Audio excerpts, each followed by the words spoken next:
2 hours. I gotta get ready. I've decided, starting today, my 34th birthday, I'm going to make a movie every day. How do you make a movie that a million people will see? How do you make a movie that goes viral? The truth is, I'll make the very best movie I can possibly make. And I think if that's always your goal, you will find an audience. And the Shorty Award for YouTuber of the Year goes to Casey Neistat. GQ's new media star is Casey Neistat. That's insane! YouTube is mainstream. It's not a stepping stone, it's the finish line.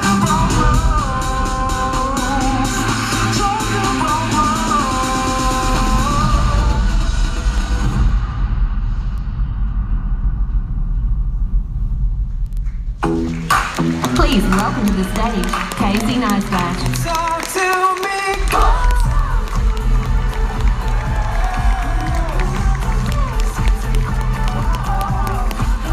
YouTube made that video, but it really makes me seem like a big deal. Thanks, YouTube. Nice work.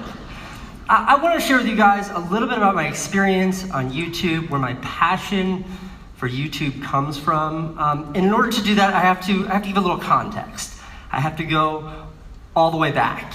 And you know, when I was a kid, my dream, my goal was never to be a filmmaker or a YouTuber, as if that was a word in the 80s. But instead I was just like sort of a frustrated, angry child. I was the third of 4 kids, the forgotten one. And I always had to sort of scream the loudest to get what I want. And then when I became a teenager, nobody listens to teenagers, and I was always frustrated because I could never be heard. And then when I got my first camera, when I got my first computer and I could make something, all of a sudden I found my mouthpiece. I found a way to communicate with people beyond who was standing right in front of me. And this was like, you know, this is early 2000s, and the only way I could share my videos was by literally emailing them to people, or creating splash pages, or doing whatever I could do to sort of share. And so that was what I did. And I hustled, and I hustled, and I hustled, and I hustled, and I ultimately found sort of these steps of success in that space. And ultimately, they led to what I thought at the time was like the height, the crescendo of success as a movie maker, which was working in television and working with feature films, making feature films, movies that were in movie theaters. And there was this turning point, this inflection point in all of that. And that inflection point was in 2010. And in 2010, I literally had a show premiering on HBO that I wrote, directed, starred in, edited, drew the credits by hand. It was a completely homemade show. My brother Van and I made it from the ground up, and we sold it to HBO. They bought it outright. They put a big fat stamp at the beginning that said HBO original programming. That was bullshit. They just bought it from us. But that was a huge deal, huge deal. And then also at the same time, the movie that I had produced, which premiered at Cannes and then premiered in North America at the Sundance Film Festival. And we sold it to Sundance for distribution, global distribution.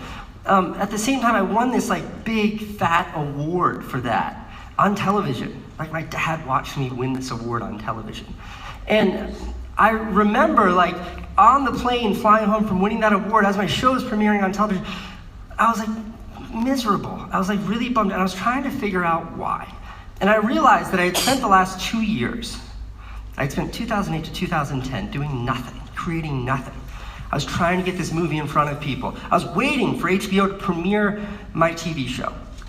And then when they did, the moment that should be like the peak of any person's, any creator's career, nobody saw it. It had fantastic reviews. The people that saw it loved it, but nobody watched it, didn't find its audience. And on that like flight home from that award show, I was thinking to myself, like, what is it? Why am I so miserable? And I realized it wasn't that those politics or like the winning the awards or getting to all these parties or the coolness of movie making that got me into it. It was having an outlet to share my voice. It was that like frustrated, angry little shit of a kid that I was, who wanted a place to share his ideas, and video and movies was that. That's why I got into it, and that's exactly when I shifted. I shifted everything to YouTube. And YouTube enabled me to create content and share it with an audience with no buffers between me and the audience. And the minute I started doing that, I started finding an audience in a meaningful way, in a way I had never done before. And it started to blow up. And very quickly, shortly thereafter, brands and advertisers started to come to me. And my commercial rep kept like, phone was ringing off the hook. This brand wants to work with you, this brand wants to work with you. And I did it, I took these jobs, because you guys pay really well.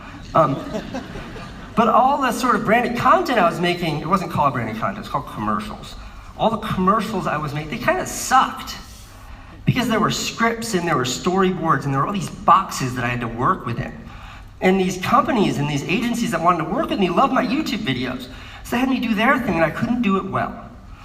And then Nike. Nike's a sneaker company in the USA.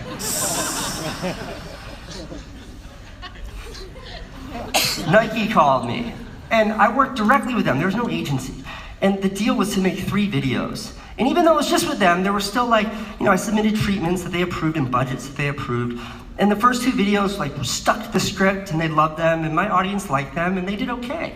And then it came time to make the 3rd video and I was just like, let's just do something completely different. Let's do what I would do.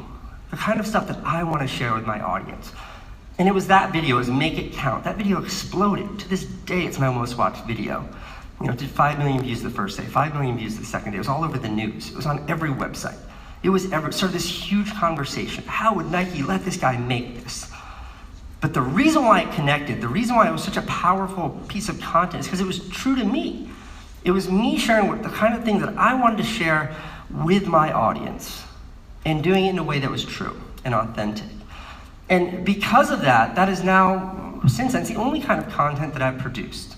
And a year ago, when I shifted my entire YouTube channel from sort of like once a month uploading content to 7 days a week, all of a sudden that connection that I had with my audience, this relationship, this dialogue that I had with my audience exploded. It grew exponentially. And all of a sudden, like, all these little things just blew up and the whole world was like, I could examine it in a way, I had a relationship that was, I had a conversation that was bigger than anything I experienced in this space. It was everything that I just described, all those ambitions amplified. And it's presented me with vast new opportunities to work with brands and make the kind of content that is both true to me and benefits the brand. And I sort of identify that as one thing. And what that one thing is it's not selling products, it's selling ideas. And when I think about that, I think that is the aspect of YouTube that attracted me. It was what turned me on so much when I decided to sort of leave a career in traditional media that I think any young filmmaker would aspire towards, walk away from that, and instead figure out how to really connect with an audience. And the reason why everything I've been talking about leads to that is because I think that's something that YouTube uniquely affords. It uniquely allows. I had, in 2014, Ryan Seacrest did a top 10 Snapchatters of the year. He was number 2, and I was number 1. But the thing about Snapchat is I was connecting with an audience at a few seconds a day, every day. And when I shifted to YouTube, I'm connecting with that same audience, but for 8 to 12 minutes a day, 7 days a week. And the opportunities that presents to engage with them are bigger and greater than anything I've ever experienced. And that's it. That is where the passion comes from. It's this unique opportunity that is solely provided and created by YouTube that has left me in a place of realizing sort of what I see as the ultimate outlet for the unique and kind of content that only YouTube could afford. Thank you, guys. Please welcome to the stage, Bart Jenikas.